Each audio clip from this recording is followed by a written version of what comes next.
Gold Squad TV. Um, I'm doing a late night video, man, because I kind of want to get some stuff off my chest when it comes to the sports media, specifically the Boston sports media. Now I'm from New England. And I'm from down the road in Connecticut. Um, I'm not gonna sit here and say everybody in the Boston media. Um, not gonna sit there and say everybody in the Boston media is bad. Um, I think Michael Holley's a good dude. I don't always agree with some of the things Michael Holley says, but I think Michael Holley is a really good, solid dude. You can just tell he's a solid dude outside of this media stuff, and I can respect that. You know what I mean? Respect that. He's a solid dude. Um, Draper's a good dude outside of the media stuff. I'm not a big fan of his opinions sometimes, but I think he's a solid dude. I think he's a good dude. Um, I like a lot of the people on Edison. It's a lot more positive. He's a lot more positive, and they even include UConn sports. Even if they don't do England through England, it's not just they call it the New England Sports Network. They don't call it the Boston Sports Network. That said, I don't feel some of these people. I don't really be feeling. Lou Merloni. First off, you have my name, Lou. Now, yeah, I'm the Gold Squad General, but my real name is Louis. You are embarrassing my name right now with your takes on things. For one, you're a former baseball player. You weren't even that good. The fact that you feel is you need to even make subtle comments and act as if like you're the word, it makes me scratch my head considering you weren't even that great. I remember when you played. I'm a Red Sox fan.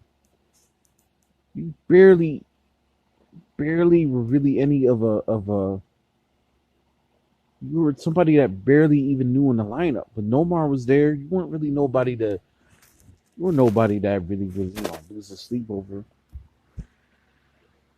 I could name a bunch of those Red Sox players. The fact you're even in the media to me tells me that you were probably a damn irritant in that locker room and somebody that people didn't really like to be around. Because when I see you on there, man, you be saying some out of bounds, especially when you start talking out of term about other sports. I was just watching Boston Sports Tonight, and I've always said that I've never been the biggest fan of Danny Ainge, but your take tonight on the Celtics was completely moronic in ways that I can't even. You just sound like a shock jock, bro. You sound like somebody who just likes opening their mouth just because you're from Boston or you live in Boston. And you just like opening your mouth based on things that you really know nothing about. You're a baseball dude. Stick to baseball. I understand they're probably short on work, maybe short on analysts, but you really nobody. So you think I want to listen to my NBA knowledge from you? Dude, you know nothing about basketball. What did you do? Did you ever play basketball? You were barely a decent baseball player. At least I respect the fact you made the damn majors. You know, but other than that, you were not really anybody that really, like you talk a lot for a guy that never really put in the work on a level of a superstar baseball player, if not to mention maybe even a hardworking baseball player. You were just barely major leaguer status. I'm gonna lay low on you. You know what I mean? I never liked Tangway. I'm glad he's not there anymore. I really couldn't stand that dude. Felger really gets under my damn nerves. And, he was calling Rondo a dirtbag, saying a lot of personal stuff for a guy that probably never even met him. You know what I mean? Maserati, I'm not copacetic with. He seemed kind of like low key racist. He might say he might deny to the fifth power on television, but I smell that really off him. You know, these guys, these people get paid a lot of money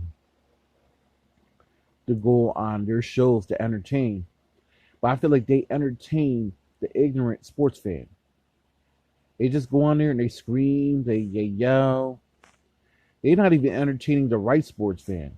They just entertaining the dumb sports fan that might be from Boston. It just says, "Yeah, he's a bum.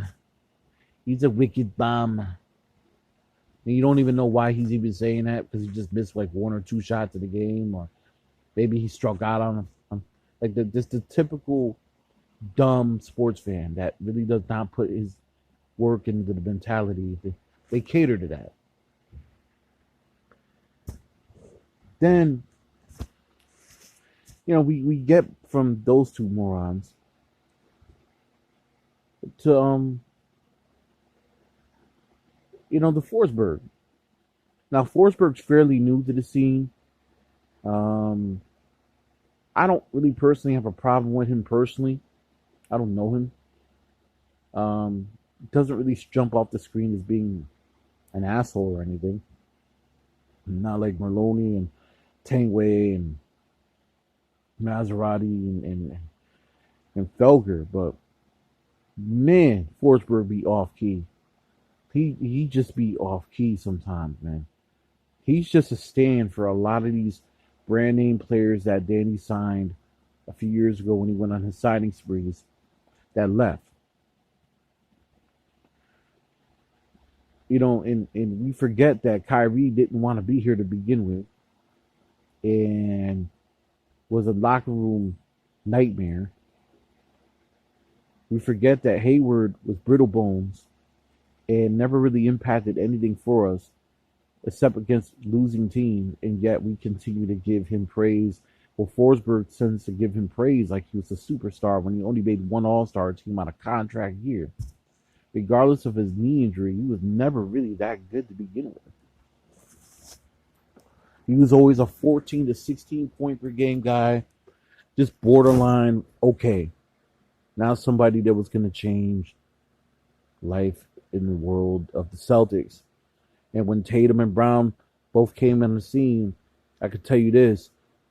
After Brown's first year, even though he didn't score as much and get a lot of playing time, I knew he was going to be special.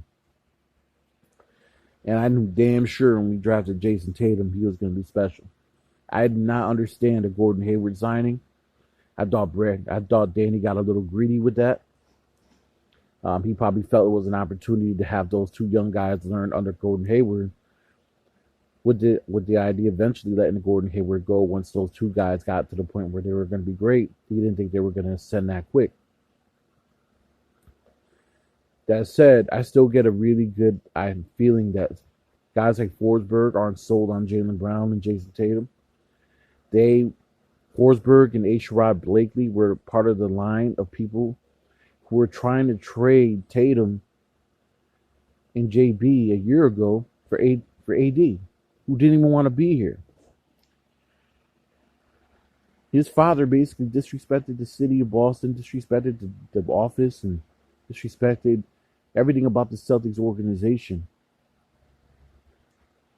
And Danny kept trying to, kind of put. I don't know if Danny was ever really serious about making the trade and trading Tatum and Brown. But I know if he was smart, he definitely wasn't. There was a lot of rumors. And Forsberg and Sherrod were basically trying to make the argument that, you take a chance by trading two of your franchise cornerstones for a guy that's probably going to stay here. You got to try to convince him to stay. And that's not even knowing that Kyrie was going to leave that season anyway. It made absolute no sense. Okay, so what you're going to do, keep Gordon Hayward and have AD there? That's a 1-2 punch, right? That's a second round out, if not a first round out. I'm so glad we didn't make that trade. I understand AD won a title, but he doesn't win that title without LeBron. I'm sorry. Without LeBron James, he doesn't win that title. Anyway, long story short, I'm tired of these ball washing dudes that go in there and they wash the balls of an athlete that didn't even want to be there. And then they kick down the dudes that you naturally draft. You just drafted two rookies and Maloney over here bashing them. As in if like now he's saying that we got worse and he's basically bashing Naismith and Pritchard. We don't know what they're gonna be, but to sit there and basically bash them because you're just a fool that doesn't even know NBA basketball. You're sending a message to these dumb sports fans that follow you that are the dumb, ignorant. I drink beer. I watch sports. I don't really care about the strategic shit. I just care that my team's winning and everybody's fucking sucks the minute they miss a shot. Fan that we got worse when we didn't.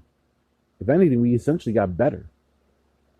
Getting rid of Gordon Hayward was the greatest thing we could have did. I don't care if we lost money or couldn't get a free agent signing outside of Tristan Thompson and Jeff Teague. I could care less.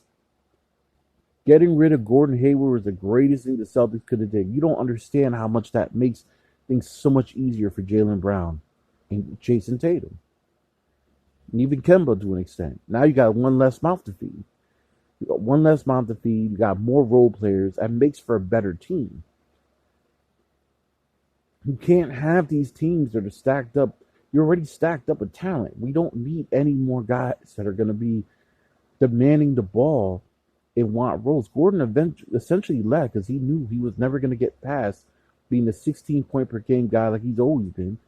He'd rather go play on a losing team and not really get any type of, not really care about titles because he never was ever about that. And get his points and try to schmooze to use some all-star or something. At this point, he just wants to bet on himself, which I respect. Even though he's brittle bones, I respect that he just wants to bet on himself. Fine. I never felt he belonged in the Celtics uniform. That's a privilege, not a given. So anybody sitting here saying that we're worse off for that, okay, I get we didn't get anything back for Gordon, but you obviously don't watch basketball and you don't know the strategic points of basketball or understanding how team chemistry works. The truth of the matter is we were too damn top heavy last year and the year before. By shedding Kyrie and by shedding Gordon, your team becomes a lot more balanced. You don't need a 17-point per game guy that could distribute a ball and play with the other guys, but get pissed off and get mad, distant or not even want to be around dudes because he knows he's not part of the long-term plan. You don't need that. Well, okay, we keep Gordon. What's he going to do? Just be unhappy, be there? He's not going to be a focal point like that? Get rid of him. It's never that good to begin with. I trust in JB. I trust in Jason Tatum. I trust in Kemba Walker. Kemba Walker be on one leg. I still trust him over Gordon Hayward. All right. We still got Marcus Smart. We still got Time Lord. We got Tristan Thompson now. We got Daniel Tice. We still got, we got a lot of young promising players coming in. We got shooting now. Let's just see if it works now. But these Boston sports media people are so damn negative. I kind of wonder why so many of these athletes be leaving. I don't think it's because of the weather. I'm not the biggest Kyrie fan by any stretch, but I do think he left because this damn media that's out here, they don't really seem to particularly care about anything but just catering to the dumb sports fan. I'm talking like the dumb, ignorant, I know nothing but the size of my toe sports fan.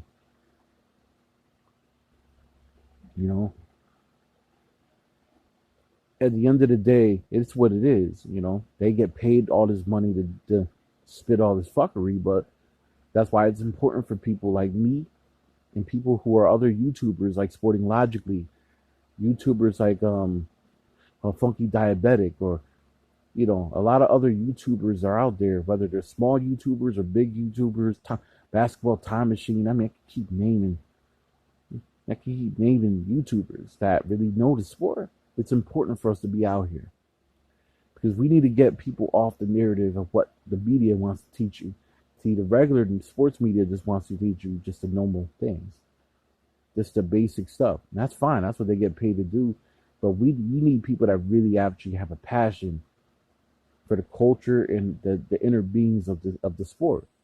Just because these people got credentials and they get paid a whole lot of money to report shit doesn't mean that the shit they're reporting is accurate. 7 times out of 10, it should be full of shit. You know what I mean? Woj might be the only one. He's just a guy that's an insider. He might be the only one I know that's at least 90% of the time right. That said, these shows exist only for shock value. Don't get caught up in the shock value. This is my message to y'all out there. Support the YouTubers out here. Support the people who support the real. Don't give these people that are just shock jocks who just want to just say ignorant stuff any type of way of being able to live further than what they do. They're parasites to the sport. Of any sport, whether it be basketball, football, baseball, don't matter. I don't care if it's curling. Don't give these negative parasites any type of light. They just doing this shit for entertainment purposes. They don't know what the hell they're talking about. So you need to understand that as a fan. So with that said, Go Squad TV, I'm out. Go Squad General. You need to get your news from the sources, real sources, not these fanboy sources that get paid millions of dollars to shock jock you to death. Not everybody wants to shock jock a whole entire lifetime. I know I damn near don't. I want to hear sports. I don't want to hear your opinion based on your shock jock opinion. I want to hear something that actually has some type of knowledge and understanding for that. Otherwise, all that shit's full of shit. Peace out.